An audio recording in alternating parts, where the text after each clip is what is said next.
একজন প্রবাসী প্রবাসে যখন কাজ করে, যারা 10-12 বছর ধরে কাজ করে তাদের বিষয়টা আলাদা। কারণ হলো, যারা 10 বছর ধরে আছে তারা অনেকেই কাজ করে একটা জায়গায় যেখানে তাদের আত্মীয় স্বজন বা পরিচিত অনেকে হয়ে গেছে, যার কারণে তাদের এত একটা অসুবিধা হয় না। কিন্তু যারা আমার মতো বা আমাদের মতো নতুন আসছে এবং 1 বছর বা 6 মাস 4 মাস এরকম হয়েছে তাদের এই প্রবাসে, যারা এখানে নতুন বলতে এই একটা রোজার ঈদ গেল বা আরেকটা কোরবানির ঈদ আসলো। যেমন আমার কথাই বলি, আমি একটা ঈদ করে আসছি আপনার মক্কায়। মক্কায়ও করতে পারি নাই ট্রান্সফারের কারণে, ওইখানে আমাদের সাইটে কাজ শেষ হয়ে গেছিলো। ট্রান্সফারের কারণে আলখারিজে থাকতে হয়ে গেছিলো। পরে আবার এইখানে আসলাম জুবাইল আসার পরে এইখানে যে কোরবানির ঈদটা করলাম, এইখানে কোরবানির ঈদটার মানেটা আমি আপনাদেরকে সংক্ষেপে বুঝাই। বাংলাদেশে থাকতে যখন আমরা ঈদ করছি, ঈদের নামাজটা শেষ করার পরেই, ঈদের নামাজের আগে তো সবাই খাওয়া দাওয়া করে সেমাই মিষ্টি নুডলস সব কিছু খাইয়া টেয়া তারপরে মনে হয় নামাজের জন্য রওনা, সুন্দর জামা পরে তো নামাজের জন্য রওনা। নামাজ শেষ করে হিউজ একটা পরিমাণ লোক পাওয়া গেছে, ফ্রেন্ড সার্কেল বলেন, ভাই ভাতিজা, আত্মীয় স্বজন সবাইরে পাওয়া গেছে, যাদেরকে বুকে নিয়ে কোলাকুলি করা গেছে। আর আমাদের মতো যারা নতুন আসছে, আমি আগেই বলছি, যারা পুরাতন তারা তাদের একটা জায়গা সেট আপ করে লিখছে, এমনকি তাদের আত্মীয় স্বজন তাদের কাছে 2-4 জন হইলেও আছে। কিন্তু আমাদের মতো যারা নতুন, মানে একবারেই লোক চিনি না।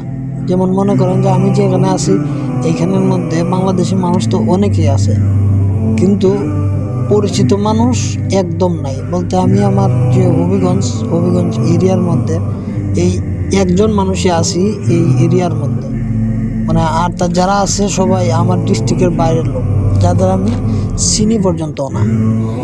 তো এখন বর্তমানে ট্রান্সফার হওয়ার পরে এখানে যখন আসলাম, তখন মনে হয় যে এই যে ঈদটা গেল, এই ঈদের নামাজ পড়ার পরে এমন একটা মানুষ খুঁজে পাওয়া গেছে না যে যার সাথে বুকে বুক মিলাইয়া কোলাকুলি করব। আপনারা বিশ্বাস করেন আর না করেন যে এমন একটা মানুষ আমি পাইছি না যে যাদের সাথে কোলাকুলি করব, এমন একটা পরিচিত মানুষ হোক বা আত্মীয় স্বজন। মানে এই আমার পরিচিতদের মধ্যে একটা মানুষও এই এরিয়ার মধ্যে নাই। আছে যারা দাম্মাম আছে, জুবাইল অনেকে আছে কাজ করে, কিন্তু অনেকে আমি ফোন দিছি, তাদের খুঁজে পাওয়া যায় না, বিভিন্ন ঝামেলা। আর এত দূর, যারা দূর আছে তাদের সাথে সাক্ষাৎ করাটাও সম্ভব না। কষ্ট কেন হবে না বলেন?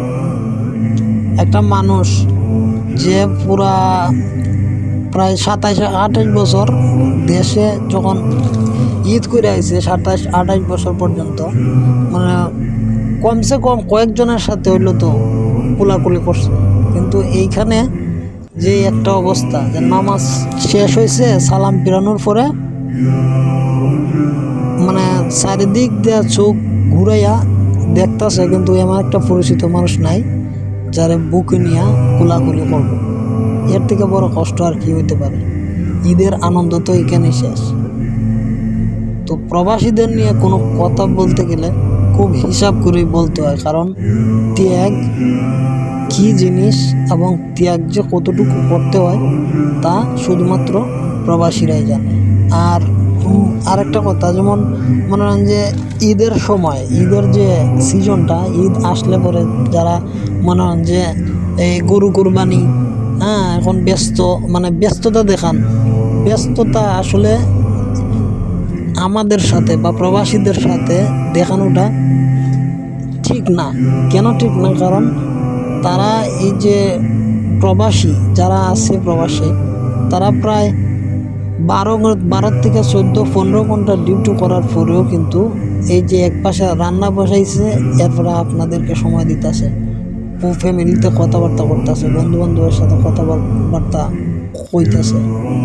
আর সেই আপনারা যে এমন একটা দিন, এই একটা ভালো দিন, হ্যাঁ, একটা আনন্দময় দিন, এই দিনে তাদেরকে ব্যস্ততা দেখান। এই ব্যস্ততাটা আসলে দেখানো মোটেও উচিত না। তো আল্লাহ ধৈর্য ধরার তৌফিক দান করুন।